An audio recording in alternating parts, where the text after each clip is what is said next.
What's up, y'all? It's Cousin Chet. Welcome back to another episode with Dill. How you doing, Dill? Good to see you. I don't even know what episode we're on because I've got stuff that I haven't loaded and stuff that's been removed, and I think we're back on episode 10. Including cancels, it's probably around 10. Including the cancers. But as we know, we start off canceled. That's how that's how I'm approaching this. I'm already canceled. I'm canceled and shadow banned. So it's what it is. Except for maybe on Twitter. I think that's what's. So today is Pearl Harbor Day, December the 7th. I didn't know that. And the last 3 days, I have been on Twitter, which is honestly the first time I really dived into Twitter. Twitter was never really a social media site that I was into. Welcome to the vulture nest. And the last few days have been exciting. I am excited. I feel like there's been a break in the McCarthyistic Soviet Union style censorship and surveillance on the citizenship through private companies, and I'm very thankful that Mr. Musk has purchased it and opened it up so that I feel more free to express myself and my thoughts and my opinions. And with that said, one of the exciting things was this Twitter files release, which I honestly felt like it was a little, he announced it, said, hey, we're going to drop it. And then it came out. And to me, it fell a little flat. There was a lot of it almost felt a little circumstantial, Did you do much reading? I did. I mean, I have to say that I kind of glimpsed over it, and I recognized that both sides were asking Twitter to censor people that were not favorable to them. It's obvious that it was leaning way towards the Democrat, or I don't know, maybe it was just leaning way away from Trump, because there was a real big thing of anything but Trump. And, unfortunately, Americans, when they get in a position like that, we are willing to break all the rules. And I think there was so much anti-Trump Trump during his whole candidacy by the legacy media that people just accepted it. And as part of what needed to, by any means necessary, the ends justifies the means type of thing. There's also the laptop story too. Well, but that's part of what it was all about, right? Was how they were, not only were they hiding other information, but specifically that one. But I think broadly, what was more interesting to me is that there's a pattern. It's not just about the laptop. It's not just about the election, right? What's the pattern? To me, it's like you know who James Woods is? Mm-hmm. He quit Twitter, didn't he? He's on right now. Okay. And I don't know the full story, but basically they blacklisted him. And part of when I say the pattern is, if they were doing this at Twitter, what was going on at Facebook? What's going on at Google? What's going on at the other social media sites? And how much of this social engineering manipulation has been truly going on? Because to me, that's really what it is. That's the bigger scenario. Do you remember, speaking of Facebook, do you remember the data harvesting that they were peddling out to Cambridge? Do you have any recollection of that? Mm-mm. Well, the Facebook files, as they were never mentioned, basically Facebook has absurd algorithms installed in it that will harvest the data. In other words, where's your thumb most likely to land on the screen? There's artificial intelligence running art programs, like designing art right now. So trust me, Facebook's artificial intelligence is more than capable of tracking what makes your thumb poke and when and why just as easily. So Facebook was this is like, I want to say it's a better part of a decade old, but Facebook was basically caught collecting all that data, algorithmatizing it into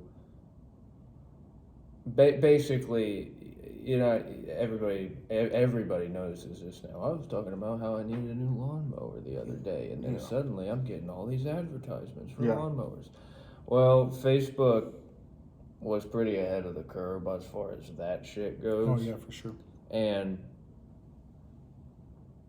basically, the degree to which Facebook was collecting all this data and they were selling it out to psychology departments and probably sociology department. I remember the psych one. But they were selling it out to Cambridge University's psychology department, and then they were partnering up with the psychology department in order to figure out how to procure ads and how to create more revenue and how to get more clicks in the right places. Which is what they sold it to us on, right? All this. Let us track your data so that we can better serve you. All this to say, Facebook knows what time of day you're most likely to take a shit. Yeah. Because literally, like, that's not an exaggeration. That's not sarcasm. The degree to which your phone, when you agree to the terms of service on that Facebook app, and you give it full swing access into your microphone, your camera,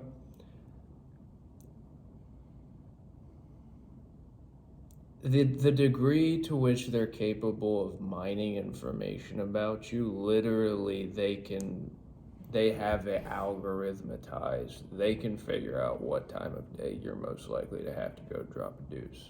Yeah.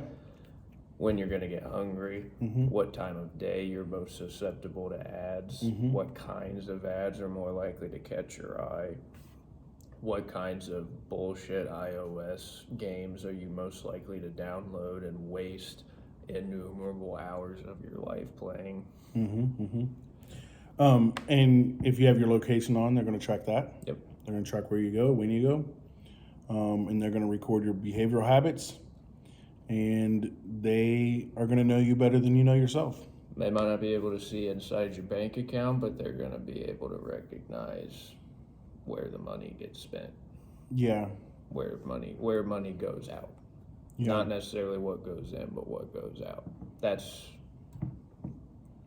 if you're specifically if you're spending it online. Yeah. Yeah. Yeah, and they're monitoring where you're going, what websites you're visiting. Yeah. And as you said, they have access to everything essentially. I mean, if you give it to them though, right? Even though everybody knows no one reads the terms of services, especially young people. Everybody knows that nobody's reading that thick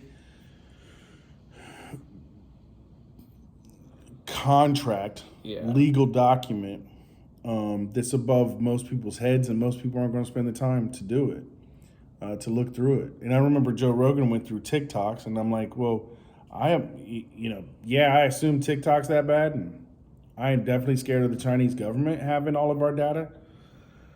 And it scares me that TikTok is the most popular one, and everybody's just ready to go TikTok. But Facebook's doing the same thing. Google's doing the same thing. And to a certain degree, that's just kind of the times. If you have an online website, if you have a social media platform, you're gonna run algorithms just to be on the cutting edge. It's part of competition, right? And as I've said for a long time, if something's free, that means you're the product. And so when you think about Facebook, you are the product that Facebook is selling. They are selling your information, and they are selling your eyes. They are selling how many times are their advertisers going to be put in front of you, and what is your click through rate, etc. So you're the product, and I don't care if it's Facebook, Google, anything. If somebody says that something's free, that's because you're the product. They're making their money somewhere else, right? Because there's no such thing as free. There really isn't.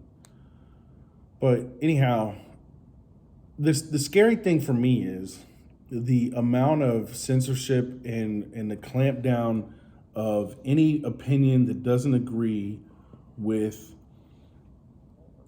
I'm going to call it the World Economic Forum because I don't know who else it is. But to me, it's a bunch of rich people and a bunch of government leaders who right now are mostly really rich people, who have decided the best way forward for the world. And that's what they care about. They care about social engineering, and they want to engineer this world so that they can guarantee their money in the future. And they have a list of initiatives, which I don't know exactly what they are, but when I see leaders like Biden and Trudeau and Macron and all these guys get together, I don't think they have my best interests at heart. I don't think they care about me. They care Trudeau about certainly does. They care about this larger picture, and I'm just a number in their models. Yeah, this is the world you live in. This is the work. This is what we got to work with right now. And I don't know. The thing is like I'm willing to sit down here and do this and put my face out in the ether just because it's like I'm not. To be perfectly honest, dude. I don't really. I'm getting real close to the precipice of I just don't give a shit anymore. Like when I say I've used that term a lot with you, but like when I say I feel kind of black pilled, I mean like there's no social cohesion right now. Like there's no law enforcement. There's this ridiculous polarization. Like you have lunatics on one extreme or the other, and I want to say something about there's law enforcement. It's just they're selectively enforcing when and how they want. And it's not about justice. It's really about something else. Yeah, and obviously I can't speak to every single police officer in the United States. Sure. That what there is right now is there's Officer Joe Blow, who's lived in the same community his whole life. He knows the people there. He cares a lot about the town that he's grown up in, and he's there to basically serve the neighborhood. There's that guy. The rest of law enforcement are basically paid mercs. Yeah. I mean, that's what it is. I mean, that's not even, like, I'm not even gonna claim to make a value judgment about mercenaries. I mean, you have the right to hire security guards if you have the cash to spend and if you have plausible reason to think you need it. And even if you don't have a plausible reason to think you need it, you have the right to go out and hire a security detail. But what it is now, the state of things now, like the government has no accountability. The government has no accountability because they're basically in bed with the major corporations of the United States. That makes it an oligarchy, not a republic.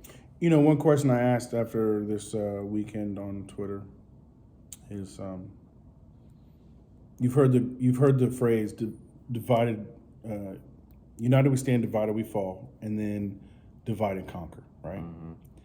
And So one of the questions I pose is: we are currently divided. So who is conquering us?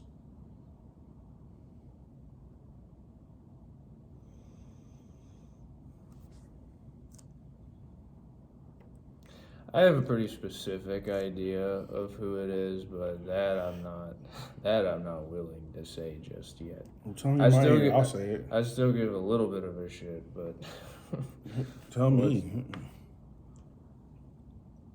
Who do you think it is?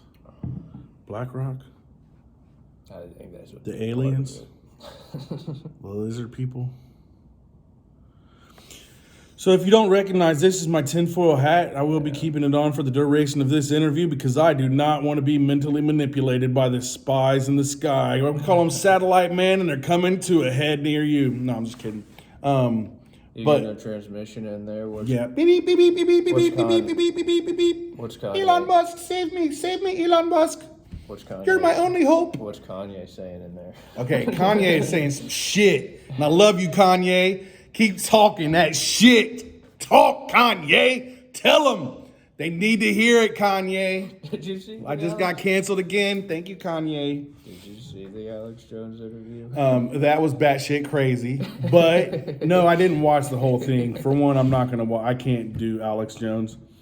And as much as I love Kanye, like he needs some music behind his words right now. That's one thing I've been saying. If Kanye put, and I probably said this last week, if Kanye put music behind what he's saying right now, we'd be all, oh, yeah, Kanye, Jesus, walk with me. We'd be like all over Kanye, be like, have you heard Kanye's latest hit? Da da da da da. And unfortunately, he didn't have music behind it. But what we're hearing is Kanye's in a very emotionally excited state right now. He's going through a divorce. That's the least. He's losing his kids. That's. No, but before all this started, right? He was the richest black man in America, right?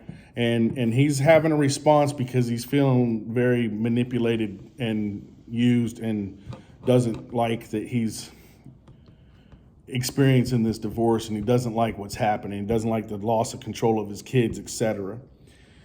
So he went off. Kanye is a stream of consciousness guy. Kanye does not have a filter. One thing that makes Kanye the genius that he is because he doesn't have that filter, and because his mind is erratic and tangential. And if you want to understand Kanye, you've got to listen to him fully, and then you've got to delve into his metaphors. All right. I agree with all that. And many times his metaphors are going to have shock value, right? Because that's what he is. He's an artist. He is there to get your attention. And so unfortunately, he's in the trade of, he's in the craft of switching your brain on by jabbing at your feelings first. how many other people gonna have people dancing in the club and singing "Jesus Walk with Me"? I mean, that's just outstanding. The Pope can't do that. It's hard for me to imagine the Pope ever did anything like that. But so I mean, and Kanye is, he's breaking the matrix up. I think, and one of the things that I heard, and I haven't heard everything, so I can't say about what he posted on Twitter that, when Elon decided to ban him again. And I didn't watch the whole Alex Jones thing, but I did watch the clip that many of the news stations were putting out. And that clip simply said, I like Hitler. I love Hitler. I love all people. I love the Jews too. I love everybody. Now, that's not quote for quote, but that's what I heard him say. And then all of a sudden they turn it into this other thing. Now, I guess other points in the interview and on Twitter, he's said things. I did watch the whole interview. Talk to me. Now, here's the thing.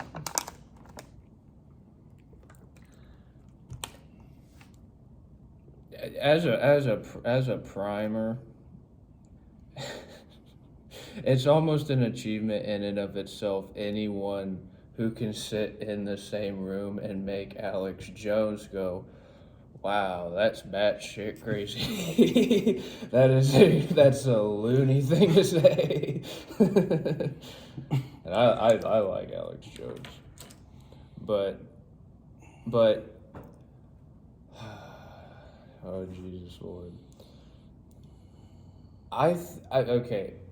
I think I'm saying I think because it's just my perspective and it's just my opinion. Which is our whole show. Take it with a grain of salt, but and pepper. I feel that I kind of understand what the main point Kanye was trying to make there by saying all that shit. I don't like Kanye's making multiple points. Which one? I don't like Nazis.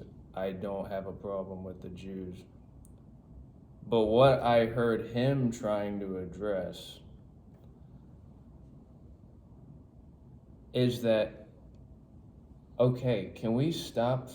Part of what I heard him trying to say is, can we just stop talking about the fucking Nazis? Can we stop comparing everything to Nazis? Not that the Nazis didn't do anything wrong, but hey,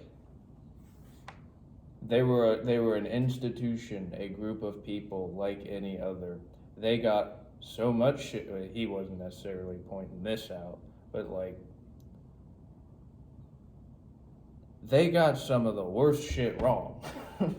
They did some of the worst shit. But I remember listening to Jordan Peterson give a lecture. I whatever it was about. But I remember Jordan Peterson giving a lecture where he specifically mentions, you want to know why the Nazis were largely popular in Germany? Because the very first piece of legislation, the very first action Hitler ever took in office was he cleaned up the factories and he cleaned up the streets. And he went around and he performed these social benefits, and it was like, well, yeah, it's obviously centered all on us versus the world. That's not the point. I say all that to say that Kanye is basically trying to say, okay, look, the broader point I heard him trying to make is, look, we're all like on the precipice of joining the next Nazi movement. Like, it's not going to be called the Nazi movement, but the point is everybody's so tense, everybody's so on edge, and everybody's so paranoid. That's what leads you to just jumping both feet in to some obscure political movement where somebody's going to claim that they have all the answers, and then they're going to solve some of your biggest problems, and then you're going to naturally assume, oh yeah, shit, this is the guy. Again, he's an extremely right-brained person, but when he says, he's like, I love Hitler, I love the Nazis, I hear him, well, first of all, he's making a Christian point there. He's trying to hearken this Christian notion. Definitely is trying to of agape. Love your enemies, yep. Yeah. Take the love everybody. He's like saying, I'm doing what Jesus would do. Yeah, pull the beam out of your own eye before worrying about the speck in your brother's. And it's like, I don't know if Adolf is the guy to necessarily. Well, for Kanye, it's about shock value, right? And he knows that's the trigger. Yeah. That's the trigger right now, right? He knew that was the trigger. That's why he pulled it, right? Now, is that because he's in a very big fuck you state right now? Like, literally, he's like, or what I call the fuckets. He's got the fuckets where he's like, fuck it all, right? I think that's a big part of it. I think that, when he's like talking about Jay-Z, Beyonce, and he's like, it's up. It's up. You know what I mean? Like, he's saying, fuck it. He's like, I don't care. I don't care. He's going, I'm exploding right now. That's what he's telling you. And that's part of his personality. And I think to label his mental health, and the Jewish thing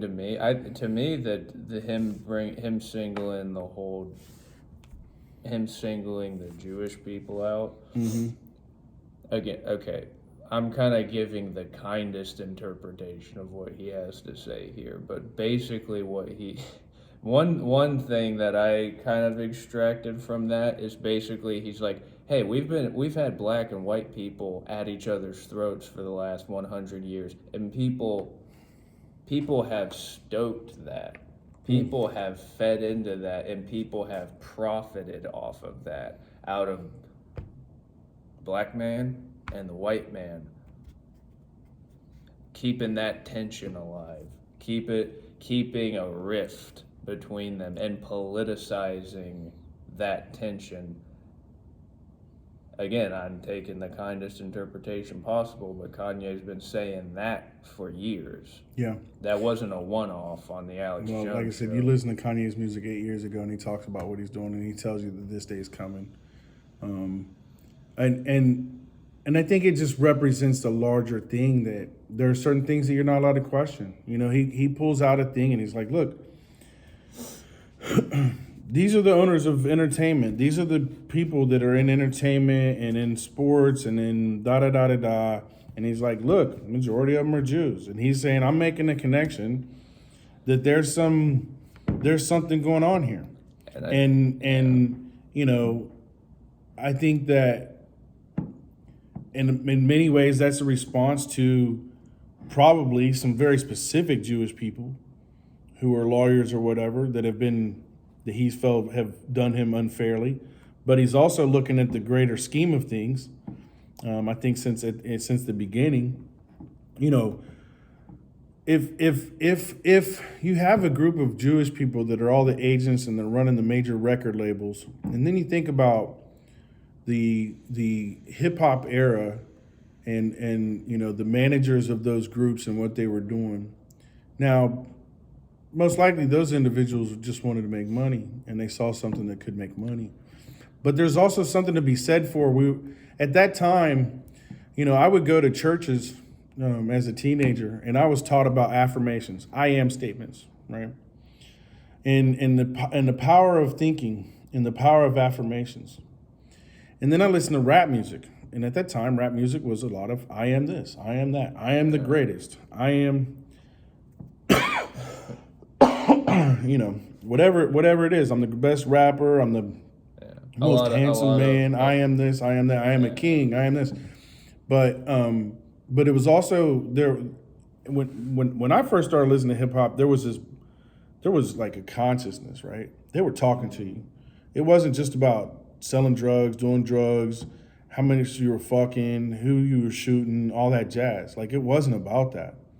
When I think about people like KRS-One, Chuck D, when I think about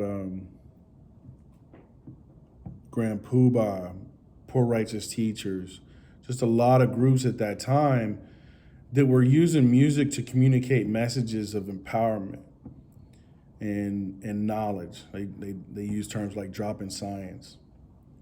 And then somebody decided that, you know, we're just going to use a lot of this and we're going to turn it into club music, and we're all just going to say the same shit. We're going to talk about how much money we have and how many hoes we have and how many people we've done wrong, and you know,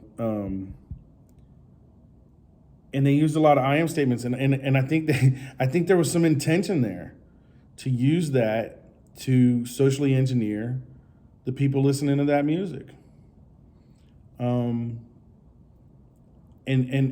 who made those decisions? I don't know, right? But I do recall a story, and I don't know how true it is, but it was one of the. Have you ever heard of Bone Thugs and Harmony? They're from Cleveland, Ohio. They were a group signed by Eazy-E right when NWA and them split up, and big weed heads. Mm-hmm. And so like they were really popular with weed heads, and they were really popular in Ohio because we were all excited about them.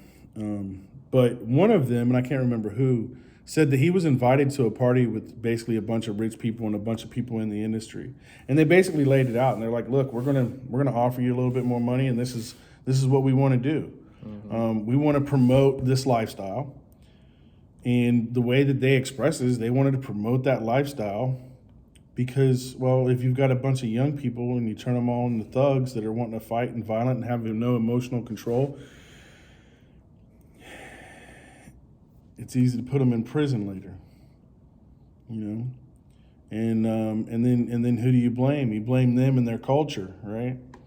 When in reality, hip hop was kind of, if I'm understanding Kanye correctly, it was kind of hijacked in that regard, you know. And Kanye's like saying, "Hey, I kind of broke through, you know. I had to step in the arena with all the demons, and do what I had to do as a producer and a rapper." In order for me to get my own voice so that I could get Jesus walking in the club, right? Because you think about, now Kanye does too, right? Kanye talk about fucking women and I'm a sick fuck. I like this dick, but Kanye's silly as fuck. But anyhow, um,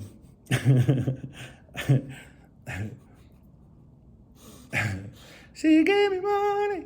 But anyway, I just I think Kanye is trying to highlight something, and I think what's being highlighted right now is that as much as America, the United States of America, has promoted this idea of freedom and democracy and all this shit, and they've lied to us about what we actually have. I will say it over and over again. It's kind of like Kim Jong-il calling the Democratic Republic of North Korea.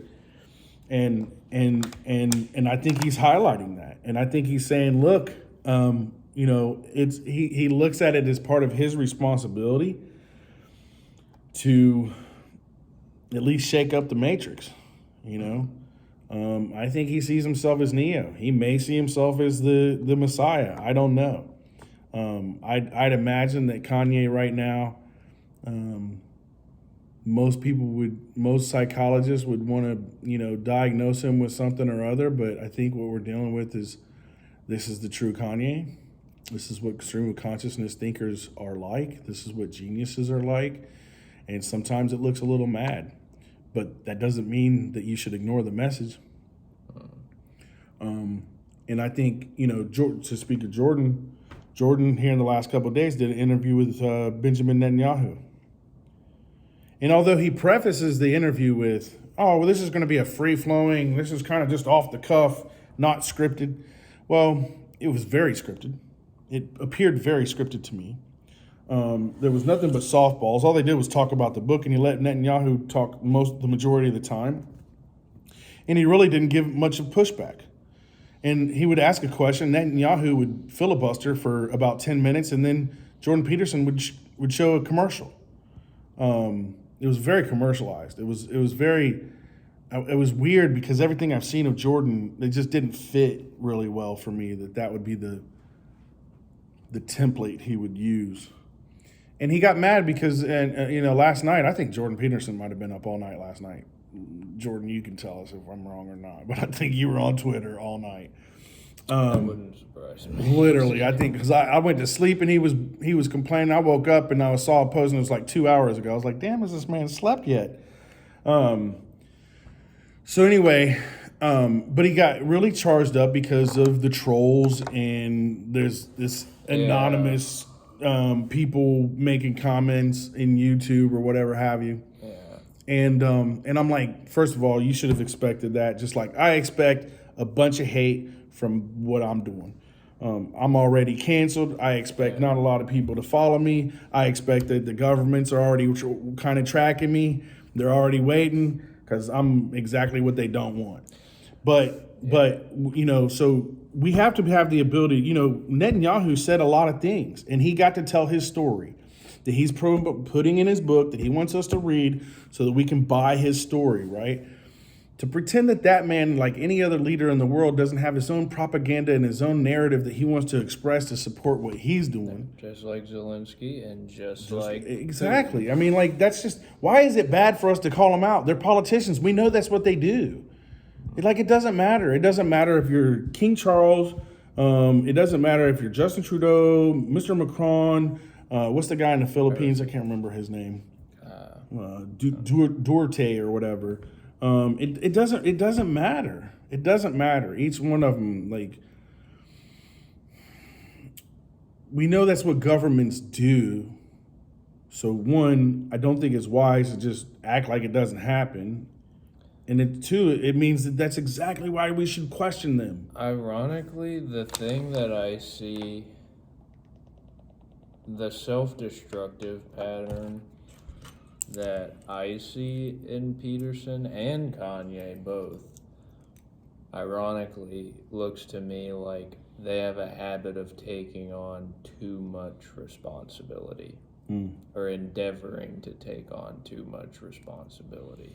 Well, I think they're just feelers, and they're extroverted feelers, so they express themselves. I don't necessarily see on an interview between Peterson and Netanyahu. Just as a regular schmuck off the street, like, I don't see what what does that have to offer all the people that blew Jordan Peterson up to stardom? Honestly, to me, he looked so robotic. He is usually like a spontaneous responder. Yeah. And I don't feel like he was like that with Netanyahu. It was very like self-coached. And I think Jordan Peterson is in a bizarre position. I think he's in a unique position because,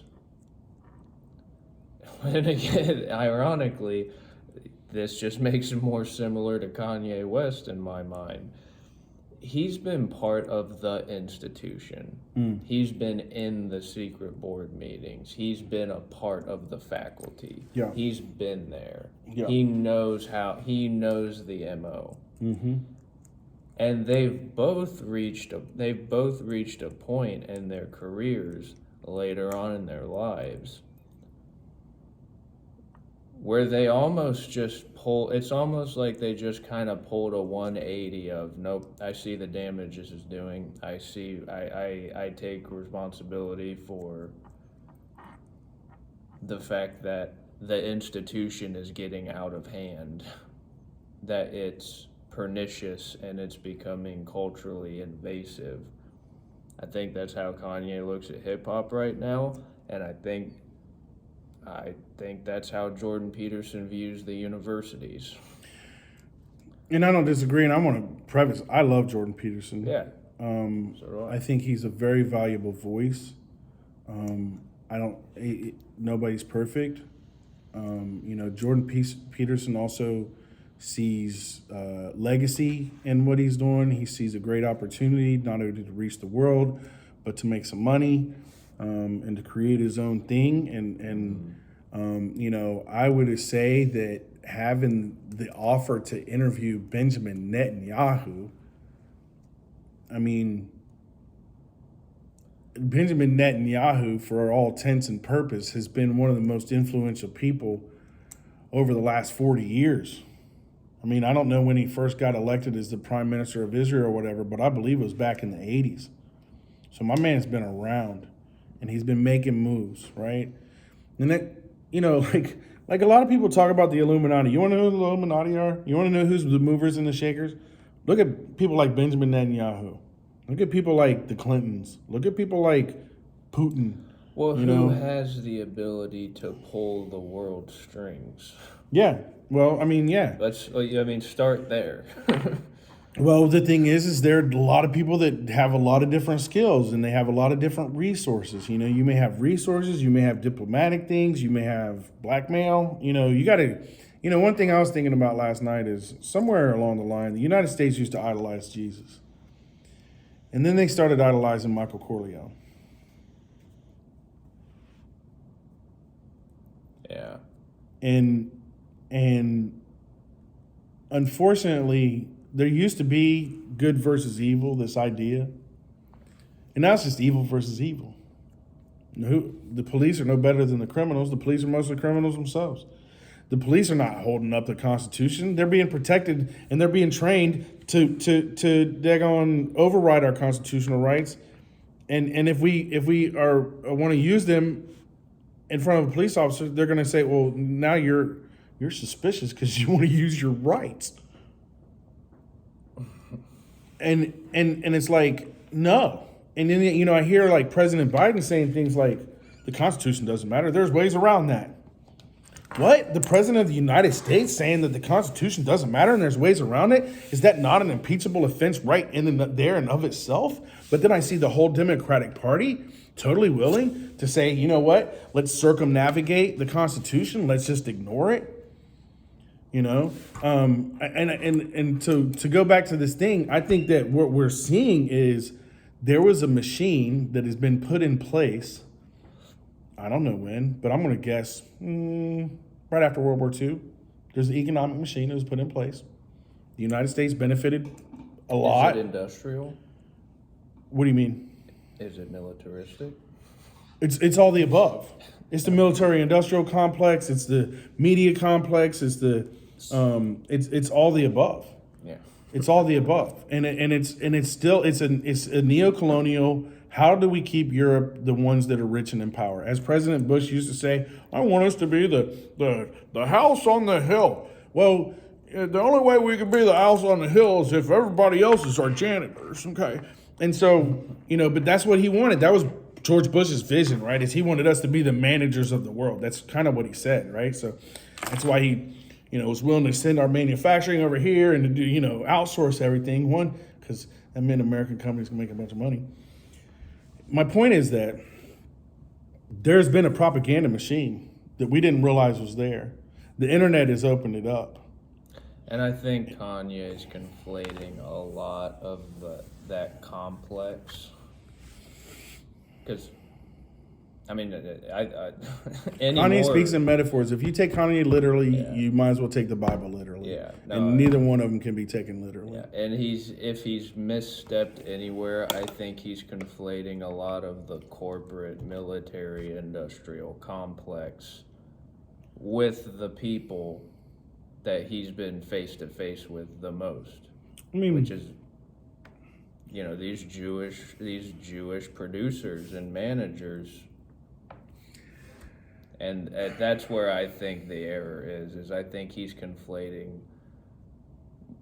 whether he intends to or not, what people are hearing is he's conflating that whole apparatus with this one, with a single identity. Yeah. He's playing this weird identitarian. He's playing this. He's trying to play this weird identitarian trump card where it's like, I've been saying I'm tired of identitarian politics for years. So here you go. I'm gonna play identitarian politics, and I'm gonna turn the board upside down in front of everybody. That's kind of how I saw that interview. But it's like, again, he's a very right-brained individual. Yeah. And it's... I think Kanye just speaks in metaphors, and so when he says, something's like this or something's like that, he's emphasizing something. He's exaggerating. He's in metaphors, bro. That's the way he thinks. That's the way he speaks. But it's like, again, if you put music behind it, nobody hears him. Nobody cares. Two shits what he just said. If he said all that on a song, he could have complained about all that. He could have called out people. He could have called out in his music, made a whole song about his frustrations. It would have sold millions, and nobody would have questioned shit. Well, the reason why I like Kanye and the reason why I like Jordan Peterson is because at the end of the day, they wear their heart on their sleeve. Yeah. Whether what they're saying is coherent, they're not trying to cover over their intentions. Yeah. No, Jordan is obviously very articulate, and I mean he's like me. He's like, he over explains everything, and which is its own form of incoherency. It is, because it's like, I speak from experience. I can't listen to all that, Jordan. You've lost me after the 10th sentence. What is your point? Yeah. But he's got to have all these qualifiers in his own brain, right, to feel like he's communicated effectively. And Jordan loves to talk. I mean, if you've seen him on anything, he likes to talk just as much as I do. He's probably ENFP is one of the maybe not ENFP. He's definitely big E. I don't know. I'd almost risk that he's ENFP. But anyway, and I do, and what you just said about them is, I do love that they are, to me, I feel like they're genuine. Like, to me, when I look at Kanye throughout his career, I know what I'm getting with Kanye. Kanye is one that gives me kind of permission to be myself, to say, you know what, I don't have to be all buttoned up, right? Like, it's okay to, I just censored myself. Yeah. It's okay to fuck hookers and do cocaine. Neither of which do I do. But the idea behind it, right? The idea behind of being free to be yourself and not and being unashamed at saying, this is who I am. I am who I am. Like, you know. Well, because it makes all the difference when you change who you are. Well, and I think authenticity is something that promotes trust for me. You know what I mean? Like I trust Kanye to be who Kanye is. Mm-hmm. I trust Jordan Peterson to be who Jordan Peterson is.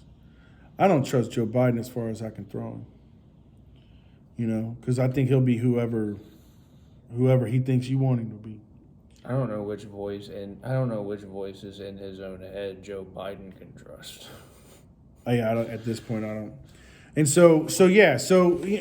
but I want to extend the Twitter files a little bit because I mentioned James Woods, but another person that I really wanted to highlight, and I think this is probably powerful, is Kyle Rittenhouse. And if there's any information of government collusion with Twitter and or other social media sites, see with Elon there's a possibility that these people could subpoena these records. Now, previous Twitter ownership and management would probably just come up with some legal loophole to say that, we don't want to give this, we can't give it, it'll give away proprietary secrets, blah, blah, blah, blah, blah. And they would get away with it, especially with the government backing them. I mean, they'd be like, Hillary, there's something, what do we do? And Hillary's like, hold on, let me call Mr. Cohen. Oh, did you catch that? Cohen? Isn't that the lawyer for? Kanye certainly caught it. Anyway, so my point is that Hillary's going to call Mr. Cohen and say, okay, let's handle this, let's get it Epsteined, and that's what they're going to do, right? It'll be a non-issue. Twitter would have made a statement, no, we can't release this, and it'd be over, right? But I think, if Kyle is going to try to sue for liable defamation or whatever against specifically the Democratic Party and Joe Biden. Which he should. Oh, please do, Kyle. Please do. Like, dude, Kyle Rittenhouse has the potential to be like an amazing historical figure in a sense. Like, if he could do that and win, and like really open up the propaganda machine and show some real accountability for what they've been doing. The romantic in me says he should. The pragmatist in me wonders whether or not his life would go a lot smoother if he just. Well, I think that's up for Kyle to decide, Yeah. And whether he wants to walk through those doors or not. And unfortunately for Kyle, like, he didn't realize he was making that decision the night that he went down there to protect those, to be a part of that scene. I don't know if he was protecting anything, right? Yeah. But that's neither here nor there. He had a right to be there, and he had a right to have his firearm and to protect himself. And my assessment from the court case and all the videos I saw, there's no reason why that man should be seen as criminal. None. And worse, again, we've got this propaganda machine that really seems to be heavily leveled to the left. I mean, we've got 3 or 4 major network stations, and only one of them leans right.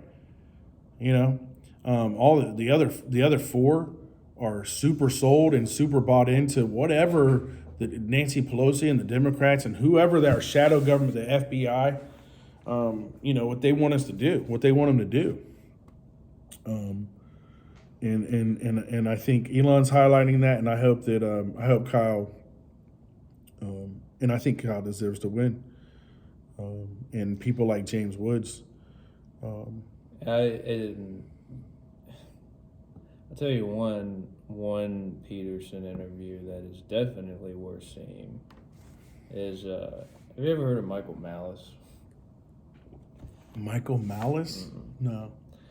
Well, he's a journalist. Mm-hmm. He's a nonfiction author. He spent I want to say a couple years, at least a year, he spent on commission in North Korea to write a biography of sorts for Kim Jong-il. And he basically pulled some master spy shit, went in, got all the actual information about North Korea, what life's like in North Korea for the ruler and for the average schmuck, and basically gave a full profile on what life is when you're a North Korean. So like Yeonmi Park, I don't know if you know who that is. She was a North Korean defector. She ran away. She got smuggled out. She and her mother managed to get smuggled out of North Korea by selling themselves into prostitution in China. And then they escaped China because the North Korean authorities were tracking them all the way there. They escaped from China by basically hiking through the desert bordering China and Mongolia. They get to Mongolia, get amnesty from South Korea, and then she eventually makes her way to the United States. That's the type of person, and Michael Malice is like one of the first people like who interviews her as soon as she's a citizen here. Because that, like, her life, anyways, that's Michael Malice in a nutshell. Right. He goes on Jordan Peterson's podcast, and Michael Malice is a fundamental anarchist. He believes in an absolute dissolution of the state. He thinks that all police departments should be private, basically some private security details. He's got his own, like, he's got his own political line. Maybe we should have a discussion about anarchy someday. I would like to. But Jordan Peterson is not. Yeah, Jordan Peterson has a very different political. I think Jordan line. Peterson sees the inherent dangers of anarchy and power. We would just go back to might makes right. Go ahead. Well, and he's very polite. He's not like confrontational or rude about it. But when I was watching that interview, that was the first time that I noticed. That was the first time the neurons connected in my head, and I was looking at Jordan Peterson thinking, oh yeah, that's one of the reasons why he's so outspoken. That's one of the reasons why he's so erudite in addressing all of these ideological manipulations and these psychological and sociological subversions that come from the top down, is because he was in those meetings. He was on those boards. Like, he saw it from the inside and decided, okay, well, I'm going to break away from all that, and I'm going to start addressing the individual, because I think, and which in a way is its own sort of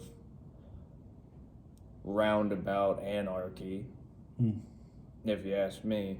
But it's like, okay, what's the individual who has to build the society one block at a time? It's the individual is the cornerstone, because it's an individual stone that builds the whole pyramid. So he had this sort of shift, and in a lot of ways, like I wish I could find somebody out there who was comparing Jordan Peterson to Kanye West, because they've both had very similar issues, except that, like, they've had very similar lives in a lot of ways, minus the divorce and minus the profession. But it's like, in a weird way, I almost feel like Jordan Peterson's kind of the left brain side of Kanye's kind of stream of consciousness. And it's like there's something when those two connect down the middle. There's something really magical going straight down the middle of whatever that spectrum is. I don't know if I had a broader point to make as far as that goes, but I'm saying the Michael Malice is able to kind of address the real issues with the institution, the same as Jordan Peterson is able to address the issues with pure unstructured anarchy. I don't know. That's just kind of where my head's at, I suppose. Yeah. I'll shut up. But No, you're good. I'm hesitant to like go off on the anarchy tangent because I think I kind of want to stay focused on like Twitter and the Twitter files and it just in the respect that for me, it's always about balance. I feel like the world wants everything to be good all the time, and the universe doesn't. The universe doesn't have qualifications of good or bad. The universe has qualifications of balance. And this insistence that we have to make everything good and ignore the bad just means that the bad gets to jump up and bite you. And I think that what we're experiencing is, you know, as I said earlier, we used to live in a world or in a country or in a culture that idolized Jesus. And now it idolizes Michael Corleone. And that's a big shift in the way that you approach the world. That's a big way in the way that you run your business, that you run yourself. You know, we live in a world where I feel like American culture is exemplified in these morality plays that they put out, whether it's Peaky Blinders or Sons of Anarchy, Breaking Bad, right? I was gonna say we idolize and Suits, and we idolize these people with mafioso mentalities, and I think that. You know, I think that's in American culture. I don't think it matters if you're black, white, yellow, red, purple, green, or blue. Do you think in some way that's because there's no more wild frontier for noble men? Or not for noble people to go and tame. Let me finish where I'm going with this, and I think I'll answer your question, because what I'm saying is that for so long the church ran and decided for us, and people saw the fallacy and the folly and the lies, right? They saw this Machiavellian mafioso style church that was just a government. It wasn't real, right? These promises that they were making weren't real. That's why we had people going, wait a minute, you're selling tickets to heaven because you guys want to just make money? You know, are you serious? This indulgence thing, right? And that's why we have people like Martin Luther who are like, oh, no. This is not right. This is not the truth, right? And so, but I think that, so in that regard, the Catholic Church, because it was infiltrated by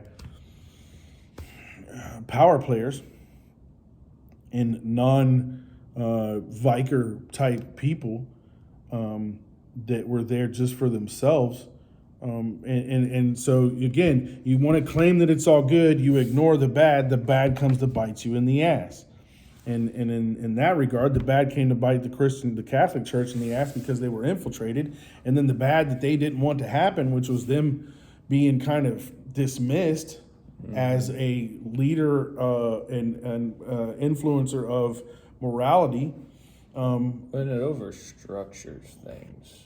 What do you mean? I mean, the idea that the premier authority is the church, so therefore the premier authority is the one that cares how you go to work, cares what kind of work you do, it cares what you do in the bedroom, it cares how much substance. Very similar to the theocracies that we have in the Middle East right now, right? And when we look at like Iran, right? And that's one reason why our founding fathers are like, yeah, I think we need to like separate out religion and politics, right? Because they saw the dangers that it did. But again, you look at, the Spanish Inquisition and all these things that the Catholics did throughout time, and then it leads up to the product, this Reformation, and then even those churches, they're still way too focused on just the good, suppressing and ignoring the bad, and it just comes up because common people are too fucking intelligent to keep buying the lies. Now, some people will do it for social credit score reasons, but ultimately, people are going to just stop drinking the Kool-Aid. And what happens when you stop drinking? Now you've got a vacuum to say, who fills this spot to tell me how to morally approach my world and what is my worldview now, right? Well, then they see an example in a movie, in this case, a fictional character. That's assuming that Jesus was a historical character. But they have this fictional character, but they're like, you know what? That makes sense. And not only that, but look at how much the church supported Michael Corleone. I mean, And so people are like, yeah, and guess what? If the competition is going to do it, then I need to do it too. So now we've got Michael Corleone in 80s. When did that movie come out? 80s, I think, yeah. And we've had like 40 years, people of my generation that a lot of our parents weren't taking us to church. They may have gone to church, but they weren't forcing us. And there was a lot of us not going to church. I mean, I know in my generation, like, it was, there were some people that are still raised in the church and going to church, but there was a lot of us that were not. And we started getting introduced to gangster culture, whether it was through things like The Godfather or hip hop music or whatever happened. An interesting little phenomena I observed. Phenomena.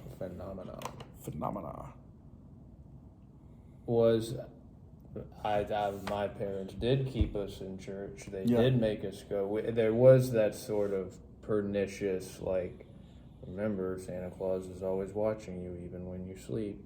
Yeah. There was that kind of like over-structuring.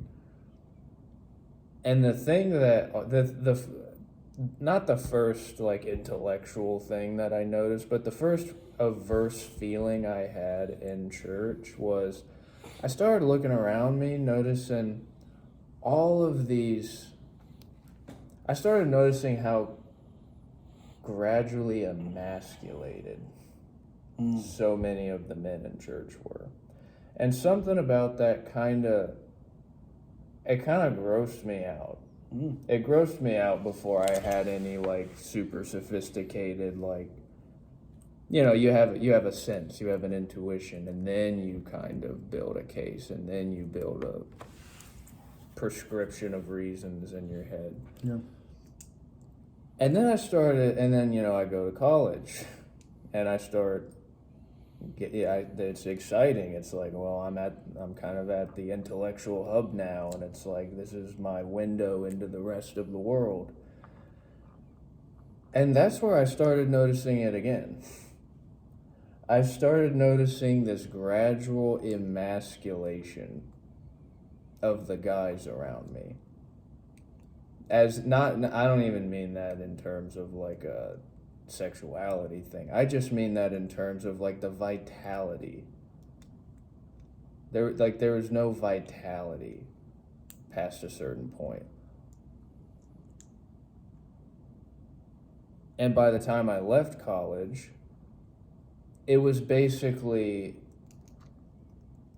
just a bunch of clear-cut office politics. Yeah, we have this guy designated to help you write your thesis, but they don't tell you you're not allowed to write about certain things. What they tell you is, well, this will land better in the academy. This will land better, and this is likely to get more eyeballs, in university catalogs and the databases.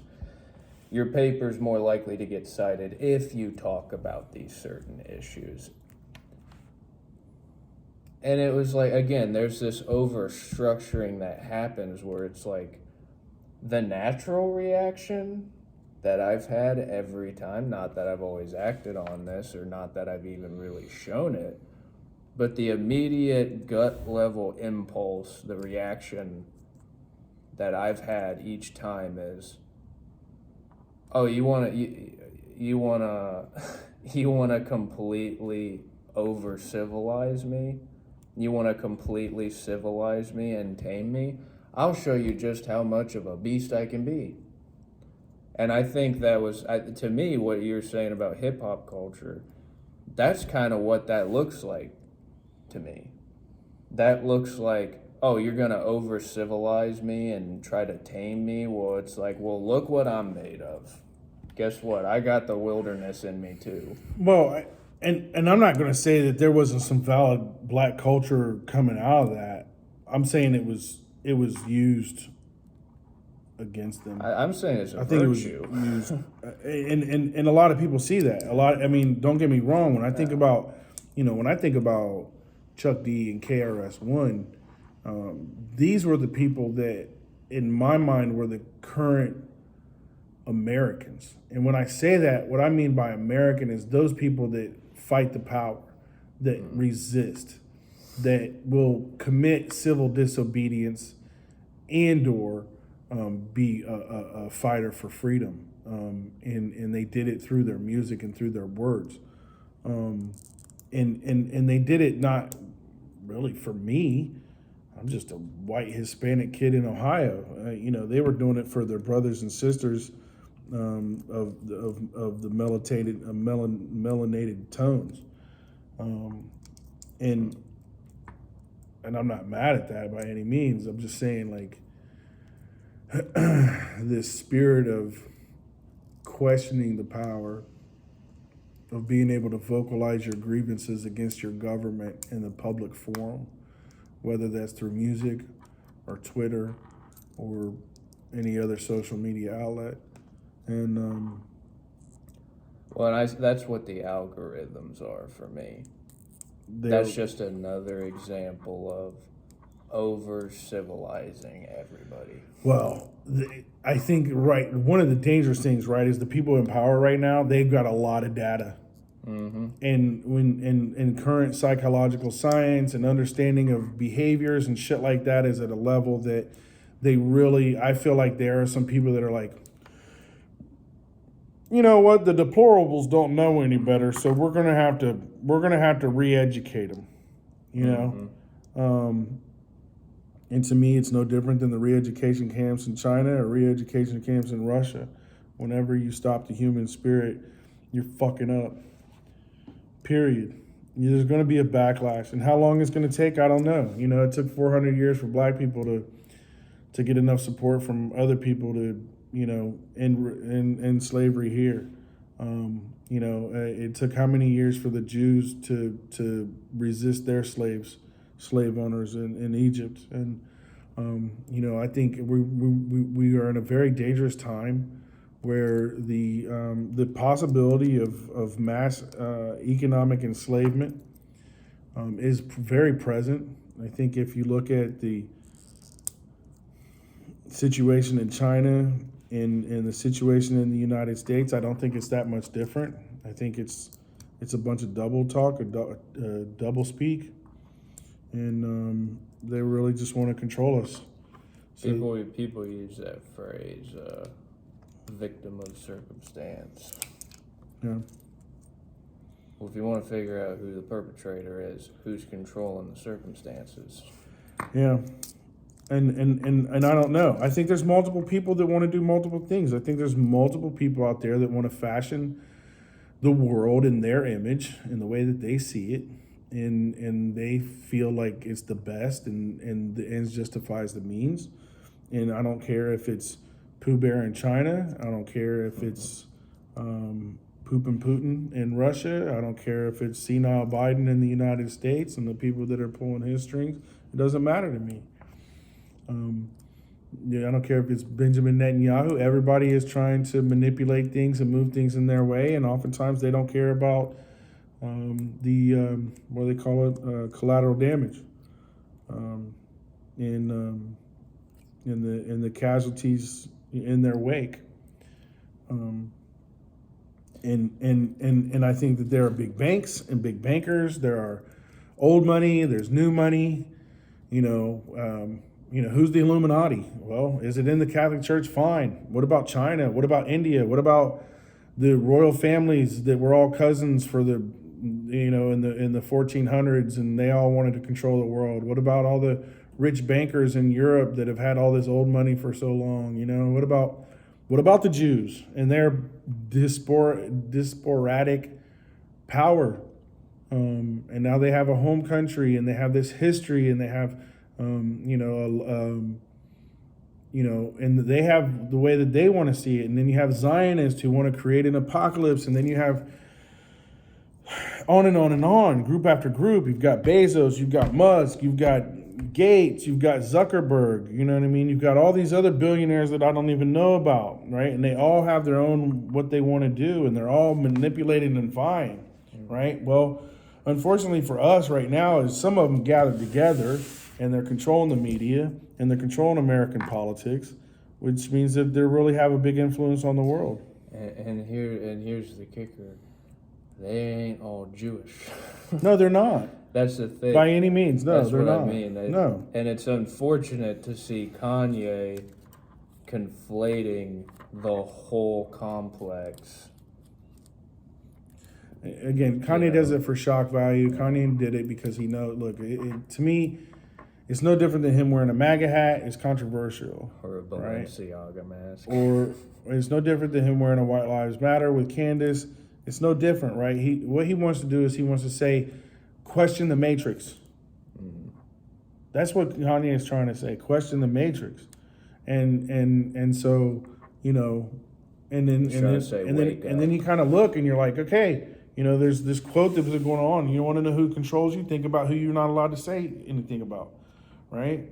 And I find it very ironic that for a long time you couldn't say anything negative about black people, and then all of a sudden Kanye and Kyrie say something about Jewish people, and all of a sudden it's like, wait, we know what the pecking order is, and then the next thing you know, there's this argument of who's had the worst shit into the stick in history, so therefore who gets to talk the most, who gets to say what, but Kanye's like, well, I'm just saying words, and you guys are using your clout, to manipulate situations. So anyway, yeah. And our time is about up. Thank you everybody for tuning in and watching. Cousin Chet and Dill. These are getting slightly longer each time. I don't mind if they're longer, and I also don't want to cut off a conversation like way too early. I think right now, I don't know. I feel like the hour format is pretty good for me. Mm-hmm. I know different people have different feelings, and just having a conversation. Yeah, that's pretty winning for it really is. How often do you have a conversation this long anywhere else? Well, I mean, the kind of thing is like 2-3 hours with Rogan and Drink Champs and some of those, right? It's an evening, and there's nothing wrong with that, and I might do some of that in the future, but right now an hour kind of is what we're doing, and I'm okay with that. And it also comes with uploading it and things like that, because according to T-Mobile, I have the fastest YG speeds, but Verizon's better. Anyway, don't cut off my phone. Until next time, wake up, think for yourself, like, share, subscribe, help me beat the shadow ban, and help me not be canceled by you. Because you are who really matters. I don't care about the whole bunches of people. I'm looking for people that enjoy our content, that have the eyes to see and the ears to hear, and they're willing to support us as we speak our truth and share our opinions and give our perspective. So have a great week. See you next time.